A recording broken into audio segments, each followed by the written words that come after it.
Order. The House will settle. Question number 7, James Shaw. Thank you, Mr Speaker.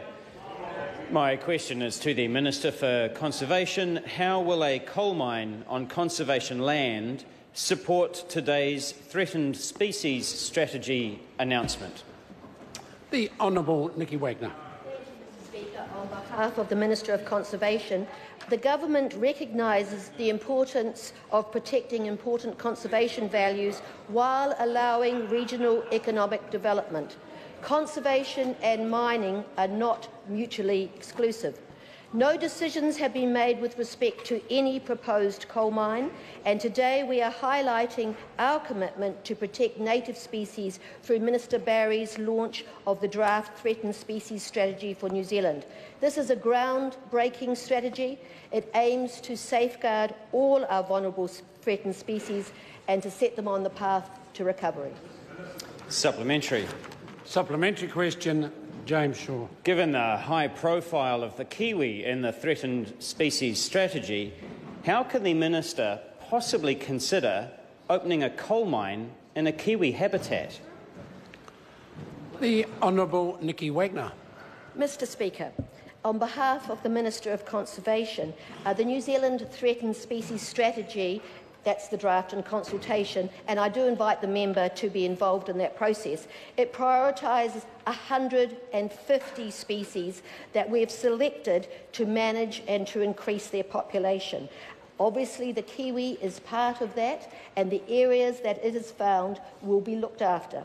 And it's clear, measurable goals for the future that come from this strategy that will safeguard all our species. Point of order, Mr Speaker. Point of order, James Shaw. Mr Speaker, my supplementary was in relation to coal mining, and she did not reference coal mining once in her answer. No, the member wants to go back and have a look at his question. He talked about the Threatened Species Strategy announcement in the lead-up to his question.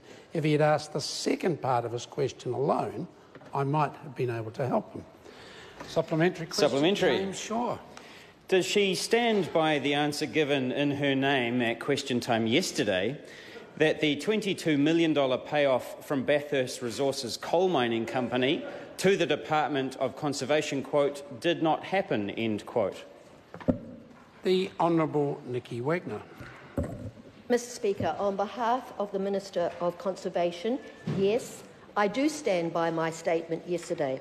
What you said was an assertion that DOT was being paid off is absolutely ridiculous. There is a long-standing practice that mining companies contribute financial resources to address environmental impacts of their mine. And moreover, these arrangements have resulted in some fantastic conservation gains. For example, we've had long-term funding for kaka pest control, a 35-year biodiversity enhancement project for the Heaphy catchment, willow control in Lake Brunner, predator control for the blue duck protection, and the funding of weed buster programs. Supplementary. Supplementary question, James Shaw. So, to be clear, has DOC already received, or is it going to receive in the future, any part or all of the $22 million package from the Bathurst Resources mining company that is listed on DOC's website? Mr Speaker. The Honourable Nicky Wagner. On behalf of the Minister of Conservation, in the case of the escarpment mine at Bathurst, they've agreed to fund $22 million for pest and weed control. The payment schedule for that is tagged to the development of the mine. They've already made some payments, but it's only in its early stages. Supplementary. Supplementary question, James Shaw. What other areas of conservation land is she considering opening up for coal mining? The Honourable Nicky Wagner.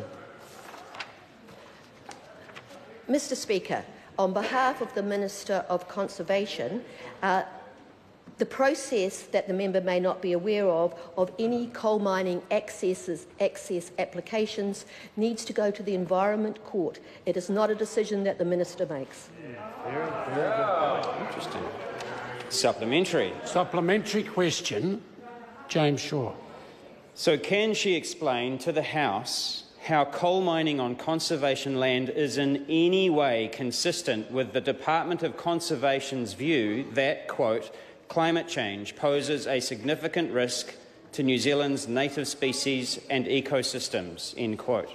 The Honourable Nicky Wagner.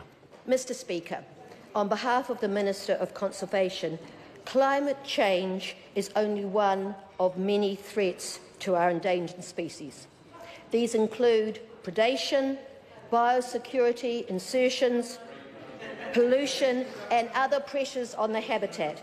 In the draft strategy which is designed to be a living document, it's designed for solutions to all these programs, and you'll find that climate change will be considered all along with the other things. And if the member believes that climate change is not being given enough emphasis, I suggest he submits to the consultation process. Supplementary question, James Shaw. Given that the strategy says that the survival of our threatened birds is the responsibility of everyone, will she now ask Stephen Joyce not to take any more helicopter joyrides with coal mining companies over conservation land? The Honourable Nicky Wagner. Mr. Speaker, on behalf of the Minister of Conservation, I'd like to focus on the threatened species strategy because that's what we're going to be doing to protect our native species.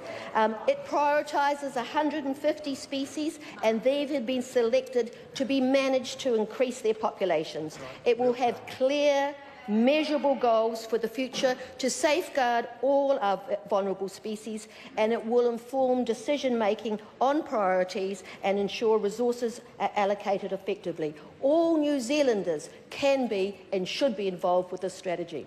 Kia ora. Question number 8, Brett Hudson. Thank you, Mr. Speaker.